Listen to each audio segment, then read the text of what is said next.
Mm-hmm. Okay, welcome back everyone.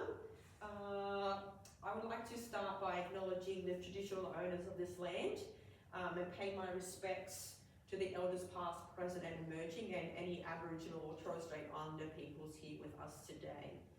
Before we start session 2, let's do a recap from session 1. Can everyone tell me something you learned from last time? Who would like to go first? Observations. Yeah. It's about recording children's learning progression. Mm-hmm. Anyone else? How meaningful they should be. Yeah, excellent. All right, so in this session, we're going to be... All right, so this session we're going to learn about the different types of observation, the most common ones that we use in early childhood, what needs to be included in the observations, the various templates, formats that can be used.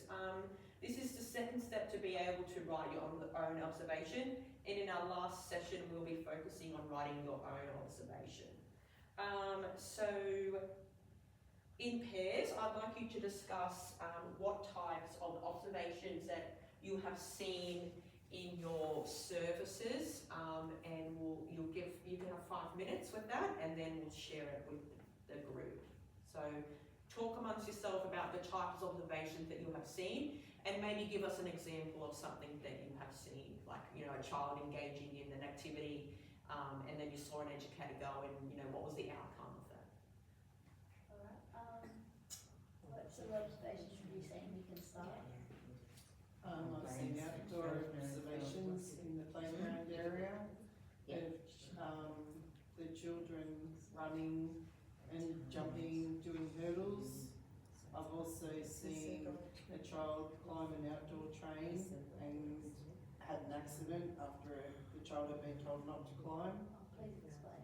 Please explain. So the child climbed using a ledge and got to the top of it, and then with the slippery surface, the child slipped. As the child slipped, it hit her head on the ledge and then hit her head on the ground. Oh, that's not really good. No, it was a very sad incident. She is Did okay. she go to hospital? No, but we did put an ice pack to the head and we called the parents. What was the outcome of this? The outcome, there was an incident report written up and the child went home and there was no concussion. She was taken to the medical centre by her parents and there was no Was there any concussion. blood? Yes, there was a little bit of blood. Did she need stitches or glue? No, no stitches. No. All right, we're going to move on. Thanks, Melissa. Okay, Phyllis, what kind of observations have you seen in your service? We were watching the baby and they were playing some musical instruments. They were touching, feeling it, knocking it.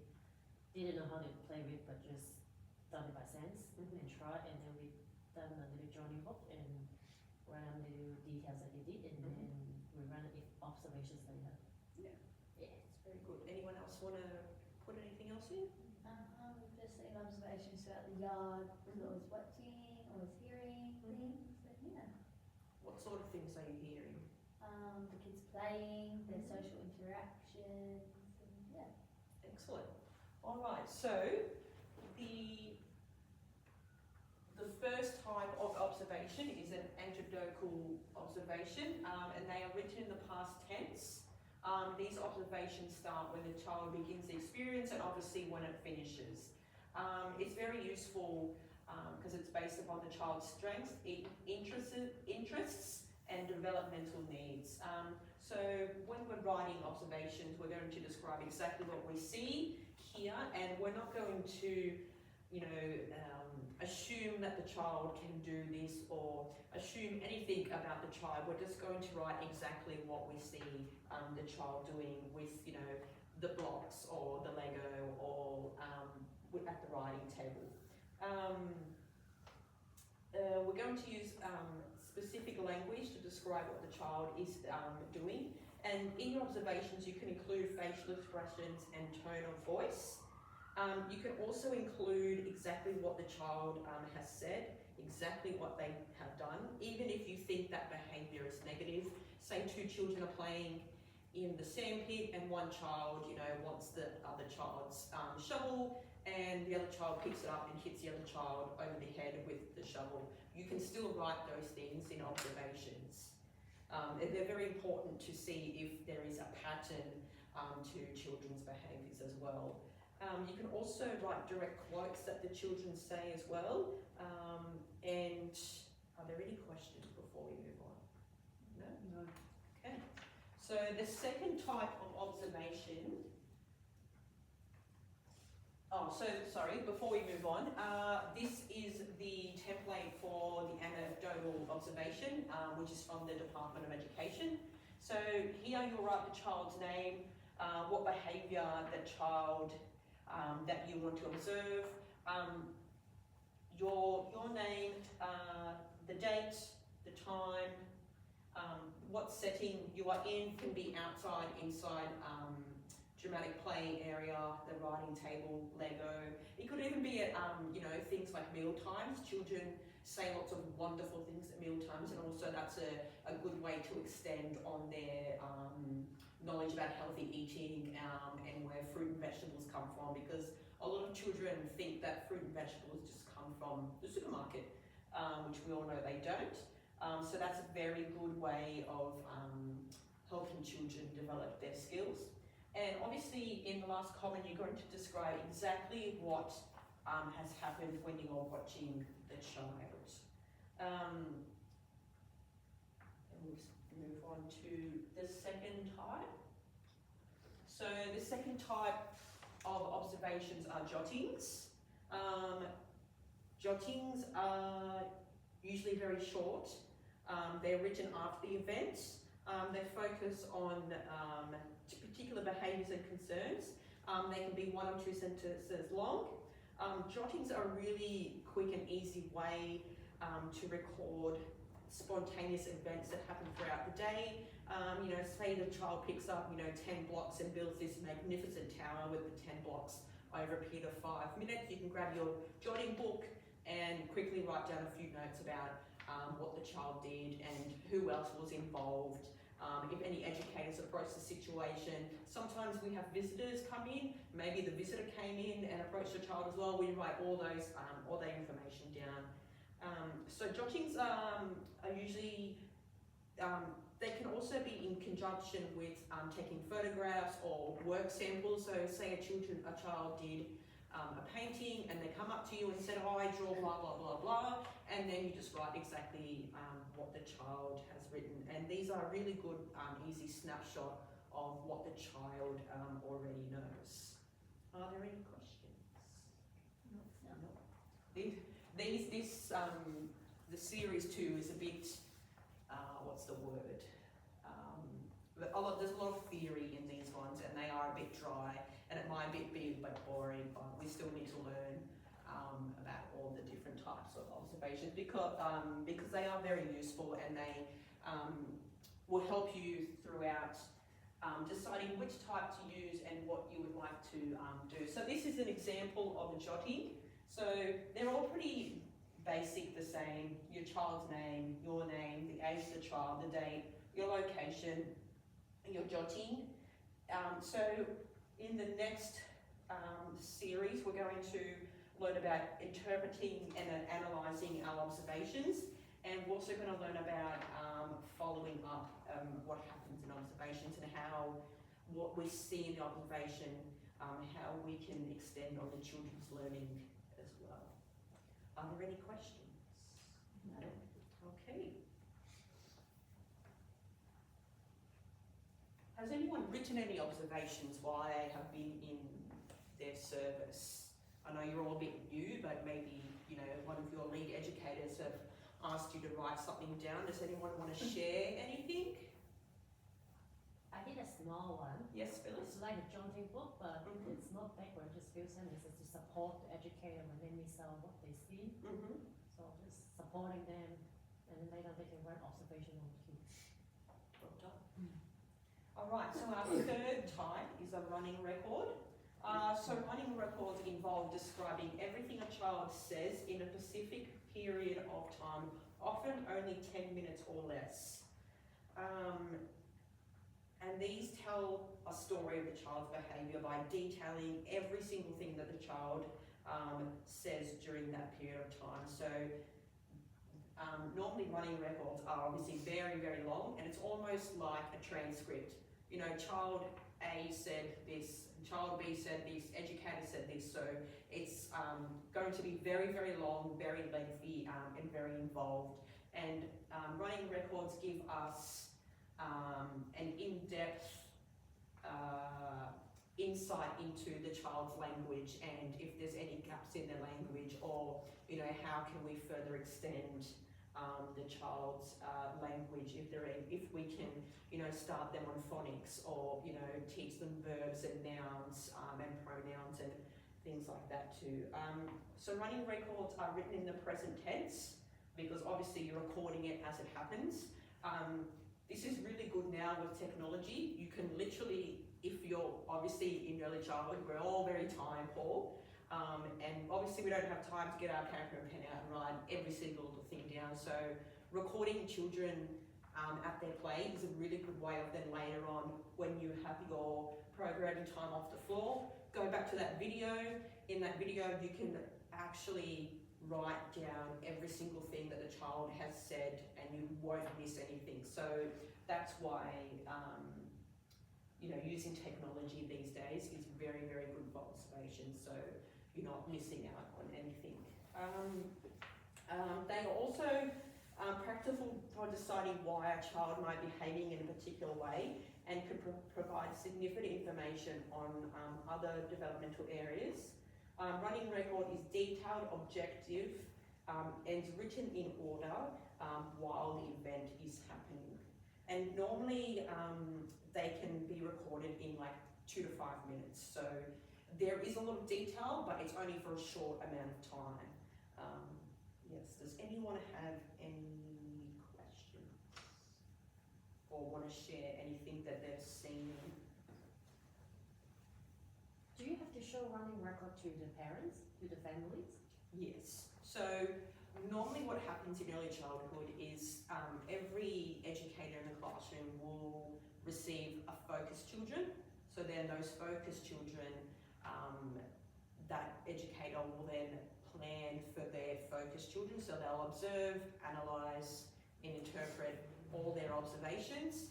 And these, so obviously in the past we had portfolios. So educators would actually type it out, put it in a display folder, and it got handed to the parent at the end of the year. Now with technology, a lot of centres use apps. So currently at the service where I am, they use an app called Story Park. It's a bit like Facebook. Parents will the educators will upload the observation with the photo, the analysis of learning, and also the links to the ELF as well.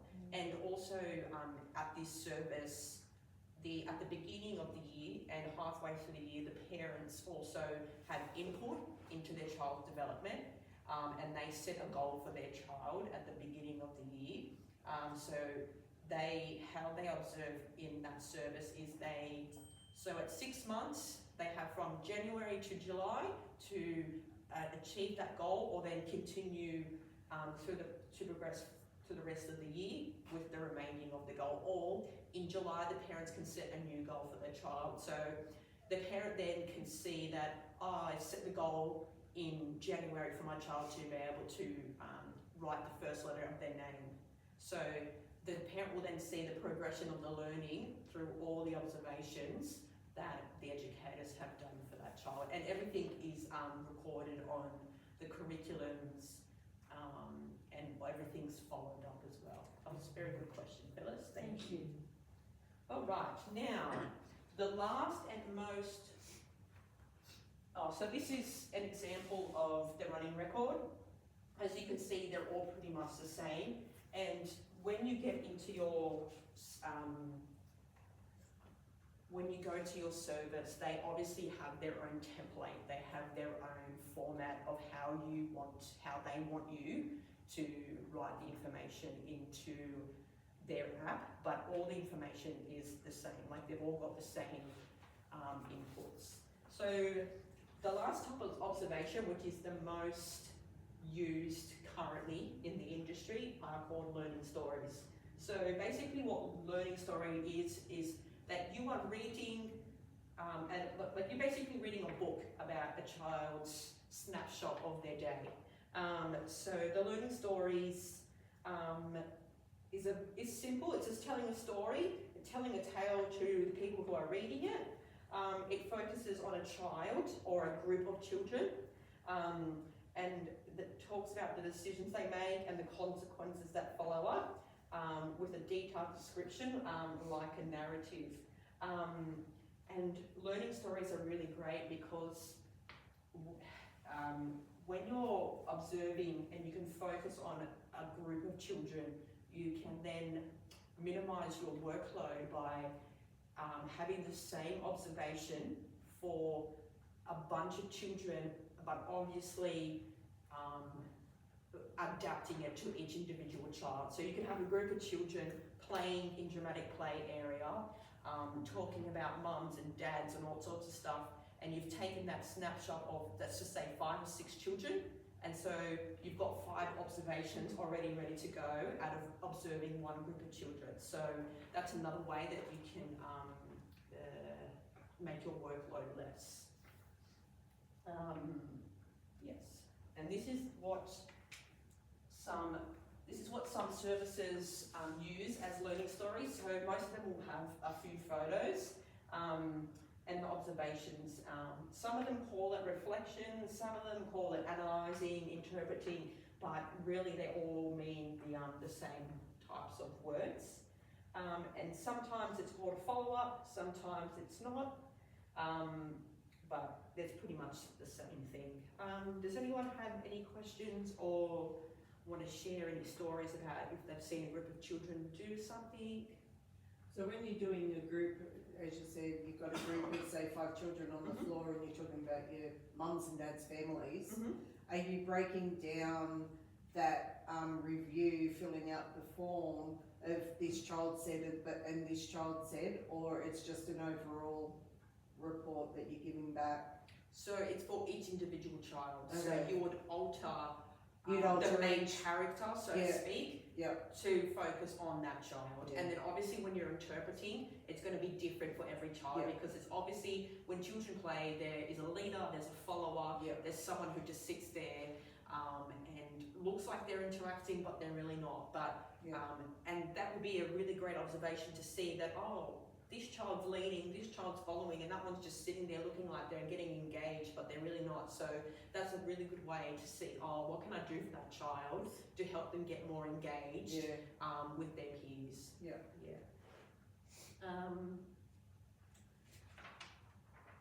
Alright, anyone have any questions? What does, Phyllis, do you know what your service uses? What kind of observations they use? What types? Hub Hello. They use what, sorry? Hub Hello. Oh, they use Hub Hello? Yeah. And do they have a template? How do they? Yeah, they do. Everything's on electronic, so Mhm. basically just log in and then you type like block by blocks like this Mhm. and just save. Yeah. And once you send to the parents, you can update anytime and Mhm. they automatically update to the parents as well. Perfect, sounds great. Alright. We're going to do one more and then we're going to do an activity because it's talking a lot. Alright, so we have time samples. So time samples, or sometimes they can be called event samples. These are really great to use for children who display a particular behaviour that's occurring. You know, it might be occurring at morning tea time, then it's occurring at lunch, and it's occurring at afternoon tea time and late snacks. So time samples are great to, it's an effective way to find out how the children are engaging, if they're not engaging, what is happening, is there any triggers for that child? If there are triggers, what are we going to do to help the group as a whole and as well as that child? It's also, time samples are a very good way to reduce children's negative behaviour by understanding why and when a particular behaviour is occurring during the day. And these are often helps educators create documentation to help in worst case scenarios to help them get additional help and additional funding for that child. And some of them look like this. Oh no, we don't have any. Okay, that's all right. So I have an example there. Yes. Would that be something like a child who's reliant on behavioural medication?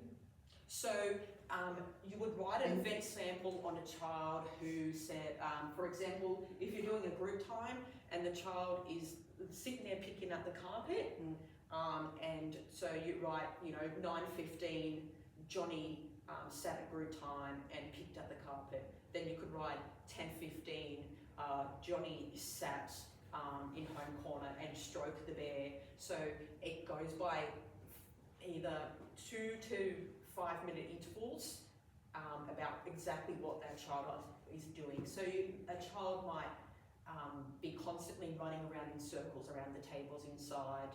A child might be constantly seeking sensory experiences by doing a lot of wrestling play with their peers, and some people just think that that's boys being boys, but sometimes there is an underlining reason why that child constantly wants another child to be put on top of them. So that's why these time samples and event samples are very, very useful to depicting if we need to give them extra help, if we need to get extra resources outside of the service. Assessments and Exactly, assessments to see where that child is at. All right, we're going to do an activity now. Does anyone need to get up and stretch? No? Okay. No, all good. All right, I'm going to hand out some glue sticks. There you go. There you go. Thank you. There you go. There you go.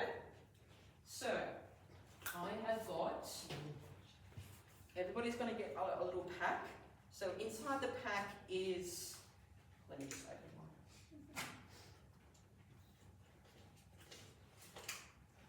So inside the pack is observations that have been written, analysed and followed up. And then I've got the names written of each observation. So you're going to match the name with the observation. I'll give you about 15 minutes to do that, or 10. Thank you. Thank you, Monica. Thank you Thank so much. you.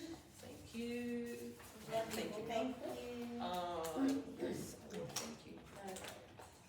I'll take that from you. Thank you very much. Thank you. Don't put that there, is that right, Simone? This is fine, Lisa. Thank you, dear. I'm just going to grab water. Anyone else want one? Me, No, please. thank you. I want one, please. Boil the kettle for her.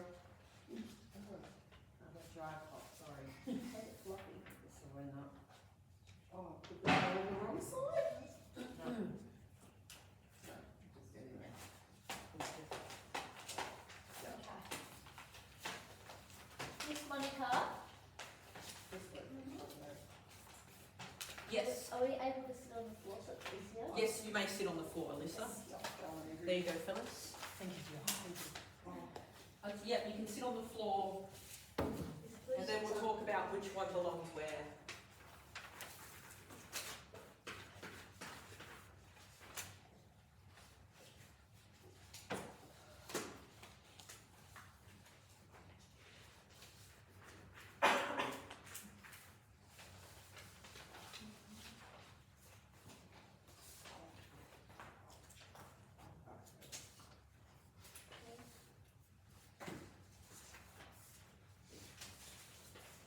There you go on there. Yeah, it's really good, actually. Yeah. Do they look alright so far?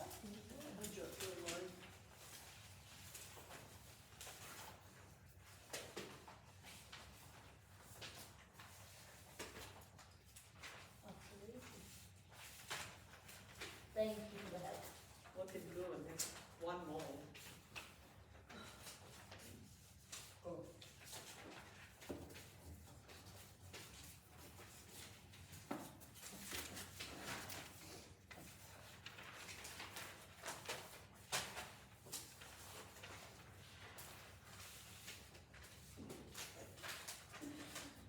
How are we going? Good? I think go through them in a minute. Yep. I'm just going to use Alyssa's one as an example Oh, when she's done. Am I perfect? Oh, thank you.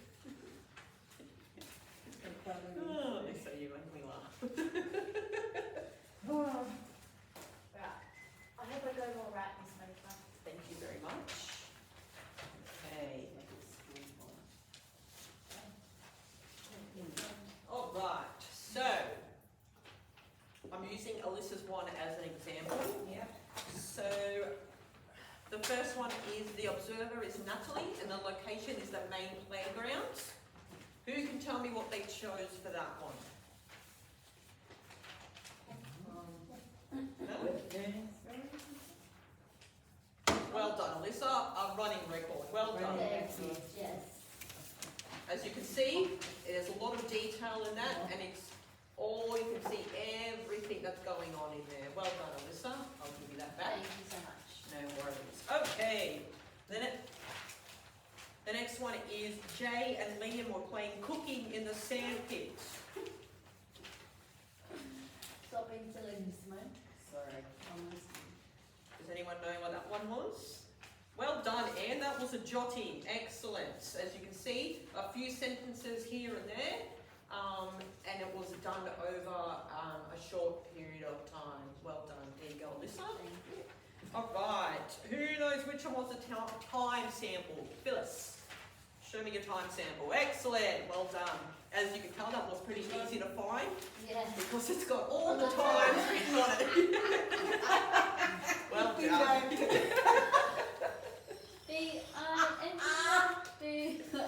All right. So now we have the child's name is Rebecca. What is that one? Phyllis. Anecdotal. Well done. Excellent. Perfect. All right. Lucky last. Sim. Lucky last. Learning story. Well The done. dog train. All right. That's my first assessment I passed. All right.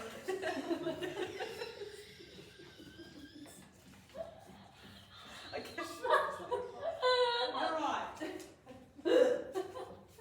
All right. So when you're in your services, which one would you decide to use? There isn't a perfect one to use. They're all very important to use. They all give us the vital information that we need. As long as the core information is there, that the observation is not judgmental, that it actually records what you see, and it has the ability to plan and implement curricula for children and see a clear progression in their learning. When you're in your workplaces, obviously they might not use templates, they might use something else, they might still have a very old-fashioned form of using observation by taking the photos and developing them and writing out the observation and then putting it all together in a little book for the parent. It all just depends on what your service would like you to do. Okay. So that's a wrap up. Well done, everyone. Thank you for listening me talk for about half an hour. I hope I didn't bore you too much. So next session we will be writing our own observations. So you will need to bring a clipboard and a pen, and that's about it. And is there any questions from anyone? Oh, and you need to fill out a feedback form after this session is finished as well. Yeah. Any questions? No, Thank you. Joycey, No. thank you. Thank you very much. Very informative.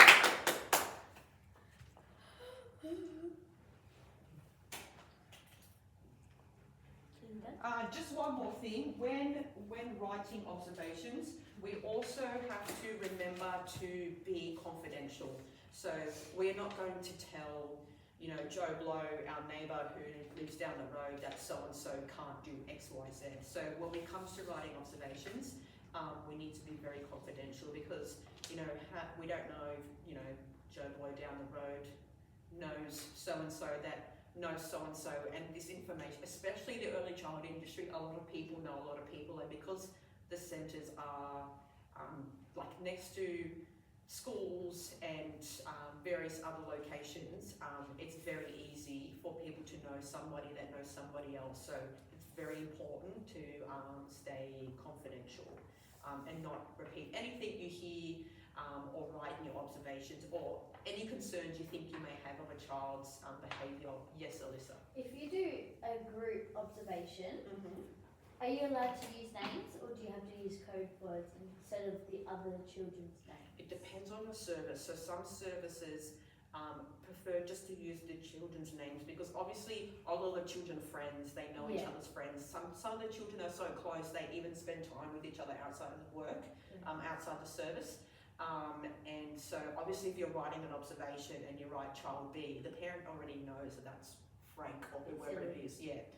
But it all just depends on your service. But most services would encourage you to write their child's names because they are their friends. Yeah. It's like, you know, me going, oh, hey, friend A, friend C, friend D, instead of using your name. It's also, yeah, and it's also giving that person a sense of belonging to that friendship group as well. Perfect. Yeah. Thank you. Thank you so much, Alyssa. No worries. Thank you.